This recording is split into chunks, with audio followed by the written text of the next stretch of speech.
Olá pessoal, mais uma vez estamos aqui, na presença dos irmãos, dos amigos, para compartilharmos a palavra de Deus e seus estudos. E antes de iniciarmos a nossa reflexão, eu gostaria de fazer duas recomendações para você. Primeiro é que quando você for assistir estes vídeos, procure um horário, um local adequado para você fazê-lo, que você possa aproveitar o momento de estudo. Mantenha a sua Bíblia aberta do seu lado, acompanhando os textos que são indicados no vídeo, e, por cima de tudo, ore antes de você começar a ouvir, assistir o vídeo, que você pare, você procure um lugarzinho apropriado, mantenha a sua Bíblia aberta, mas acima de tudo faça a oração pedindo a Deus o entendimento para aquilo que você vai estar estudando e compartilhando comigo naquele momento. Então é muito importante essa recomendação. E a segunda recomendação é que você compartilhe esses vídeos com outras pessoas que você julga ser importante para ele essas palavras. Não esqueça de acionar o sininho, porque esses nossos vídeos eles são preparados semanalmente. Então, normalmente, eu os coloco na sexta ou no sábado. Então, se você acionar o seu sininho, sempre que o vídeo for compartilhado, você terá acesso a ele. Então, são essas duas primeiras palavras, as duas recomendações que eu gostaria de fazer para você. E dando início ao nosso estudo, nossa reflexão, nós estaremos estudando nesses dois próximos encontros, nesses dois próximos vídeos, a carta de Paulo aos Colossenses. E o interessante, e aí eu já gostaria que você mantivesse sua Bíblia aberta, na carta de Paulo aos Colossenses, e vamos estudar os dois primeiros versículos, os dois primeiros capítulos, desculpe. E interessante é destacar aqui desse texto o cuidado de Paulo com a igreja de Colosso, ou com o cuidado de Paulo com o seu ministério de modo geral. Neste momento aqui, Paulo continuava preso em Roma, mas mesmo à distância, mesmo preso, Paulo mantinha o seu cuidado ali com a igreja de Colosso. Colosso é uma cidade que se encontra também ali na Turquia. Vocês vão observar, sempre as cartas de Paulo estão direcionadas a igrejas que se colocam ali na Ásia Menor, Grécia e Turquia. Então é importante sempre lembrar. E esses locais, essas áreas, essas cidades eram cidades de muito afloramento social, muitas pessoas convergiam, pessoal que vinham da Ásia, pessoal que vinha da Europa, pessoal do norte, da África, então aquela região muito assim, diversa, muito diversificada de religiões, de ideologias, de filosofias. Então, nesse primeiro momento aqui, Paulo ele mostra o cuidado, ao enviar essa carta. Paulo ainda não conhecia a igreja, mas já havia implantado o trabalho ali. Então, Paulo vai sabendo das dificuldades doutrinárias que aquela igreja estava passando. Paulo decide realmente escrever e fazer essas recomendações. E o interessante que se destaca nessa carta, nesses dois primeiros capítulos, é justamente o cuidado pastoral. A gente vai perceber aqui a visão pastoral do apóstolo Paulo. E você que acompanha, você que é pastor, você que é diácono, você que é missionário, você que dirige alguma congregação, você que é professor de escola bíblica dominical, Paulo aqui está fazendo uma recomendação para que nós olhemos para a igreja dentro de uma perspectiva pastoral mesmo, do cuidado, do zelo com a igreja, com os irmãos. E esse cuidado, Paulo justamente ele vai demonstrar justamente no primeiro capítulo, no versículo 7, onde nós lemos: como aprendestes de Epáfras, nosso amado conservo, que para vós é um fiel ministro de Cristo. Então aqui o Epáfras é apontado, indicado pelo texto, por Paulo, como sendo o ministro do Evangelho, ou seja, a figura de um pastor. E o primeiro ponto que a gente destaca dentro dessa visão pastoral do ministério cristão é o respeito, é o cuidado, é a admiração, é o zelo com aquele que se encontra à frente do trabalho, com a figura aqui, a figura destacada é a figura do pastor. Né? Então o pastor Epáfras, ele estava desenvolvendo um trabalho muito bom junto ali com os irmãos, com a igreja de Colossos. Né? Então, aqui eu diria que é uma questão ética pastoral, né? Desenvolver uma ética pastoral, é o respeito por quem está à frente do trabalho. Então Paulo reconhece a qualidade do trabalho que Epáfras desenvolvia ali na igreja de Colossos, né? E nós precisamos justamente ter essa mesma visão do respeito, do cuidado com aquele que está à frente do trabalho da igreja, do ministério cristão ali, o desenvolvimento do ministério cristão. Em segundo lugar, Paulo vai falar aos Colossenses, no capítulo 1 ainda, nos versículos 9 e 10, onde nós lemos: Por esta razão, nós também, desde o dia em que o ouvimos, não cessamos de orar por vós, de pedir que sejais cheios do conhecimento da sua vontade em toda a sabedoria e inteligência espiritual, para que possais andar dignamente diante do Senhor, agradando-lhe em tudo, frutificando em todas as boas obras e crescendo no conhecimento de Deus. Então, no segundo momento, nós vamos ver agora os olhos de Paulo voltados para os irmãos da igreja, para a liderança da igreja, e mostrar aqui a centralidade de Jesus Cristo.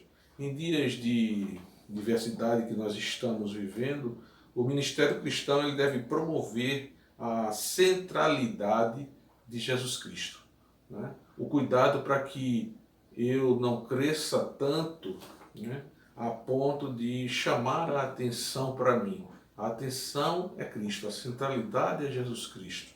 Então precisamos, quanto liderança, né, evitar as vaidades pessoais, as imposições dos gostos pessoais, né, em detrimento do coletivo, em detrimento da igreja.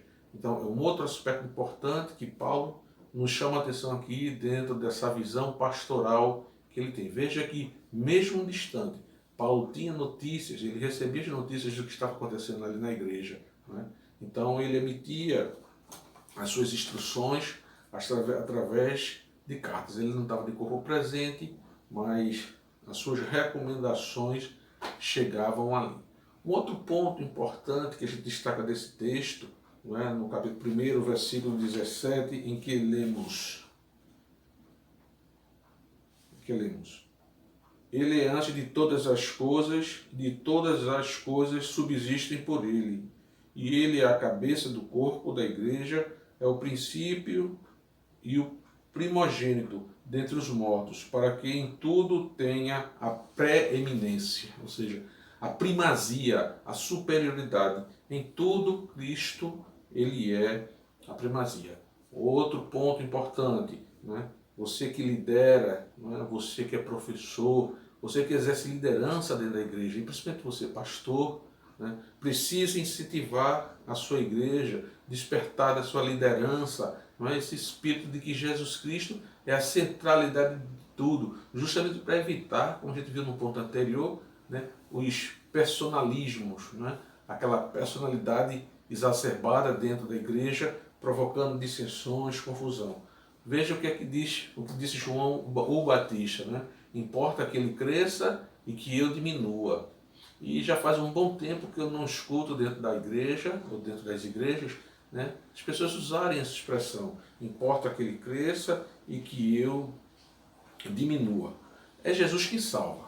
A preeminência de Jesus parte desse princípio, de que é Jesus quem salva. Então os líderes devem desenvolver no seio da igreja, né, nos seus liderados, né, a prática e o discurso cristocêntrico. Né? O pastor da minha igreja, ele preza muito por isso. Mensagens cristocêntricas. Né? Então é importante a gente sempre lembrar de que é Jesus Cristo que é o preeminente dentro da igreja. Nunca se esqueça disso, esteja sempre lembrando a sua igreja. Você seja líder de organização, você seja trabalhe no campo missionário, né? Desperte já dentro daqueles que ouvem a palavra de que é Jesus Cristo o centro de todas as coisas. A quarta consideração que a gente percebe dentro do cuidado pastoral do apóstolo Paulo encontra-se em Colossenses capítulo 2, versículo 4 e 5, né, onde nós lemos: E digo isto, para que ninguém vos engane com palavras persuasivas, porque ainda que esteja ausente quanto ao corpo, contudo em espírito eu estou convosco, regozijando-me e vendo a vossa ordem e a firmeza da vossa fé em Cristo. Firmeza da vossa fé em Cristo. Veja que Paulo estava distante, mas ele percebia, ele sabia que os crentes de Colossos, os irmãos de Colossos, estavam mantendo assim a sua firmeza doutrinária. Muito embora os movimentos gnósticos, os movimentos judaicos, né, o misticismo estava imperando ali naquela região, mas a igreja de Colossos precisava manter firmes. Então, mantenha firme, não é, a visão, né, doutrinária, firmeza doutrinária da igreja. Lembrando sempre que essa doutrina ela precisa estar firmada na doutrina dos apóstolos, né, mantendo sempre fiel à palavra de Deus. Então, invista no discipulado com base na palavra. Enfatize, invista, né, no discipulado da igreja. E não apenas aquele discipulado dos novos convertidos, mas o discipulado de todos os cristãos.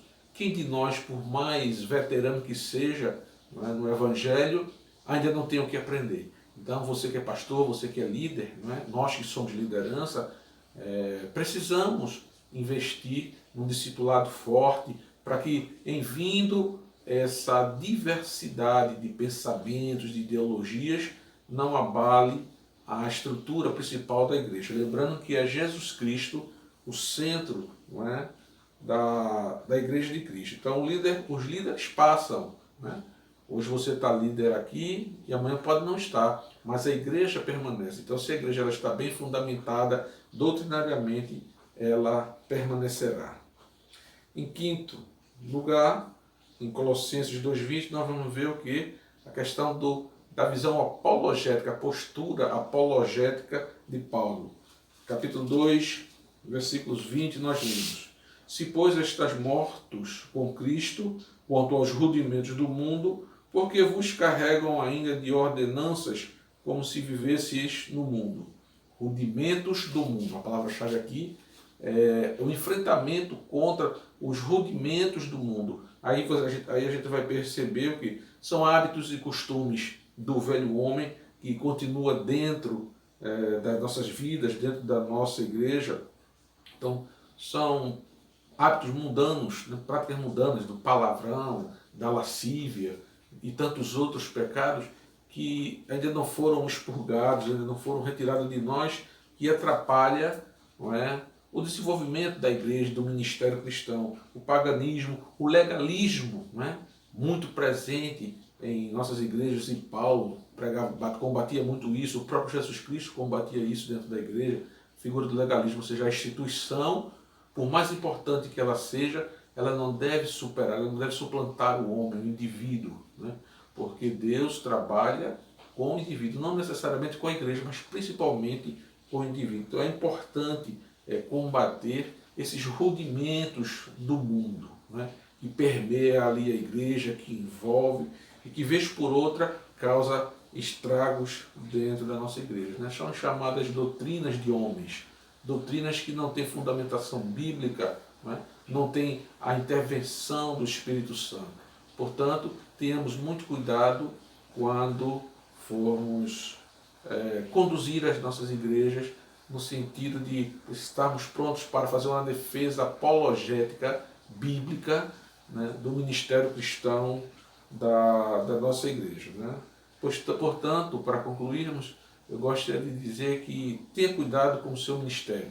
seja ele o ministério pastoral, seja ele o ministério diaconal, seja ele o ministério com ensino, com discipulado, com ação social, seja qual for o seu ministério, o ministério que Deus confiou na sua vida. Né? Cuide dele, tenha cuidado com ele, mantenha sempre espiritualmente fortalecido em orações, no estudo da palavra, na comunhão com os irmãos, para que assim a sua igreja, a minha igreja, a nossa igreja, ela possa seguir firme no santo propósito que Deus confiou a ela de proclamar o Evangelho, de curar os feridos, de sarar aqueles que estão doentes.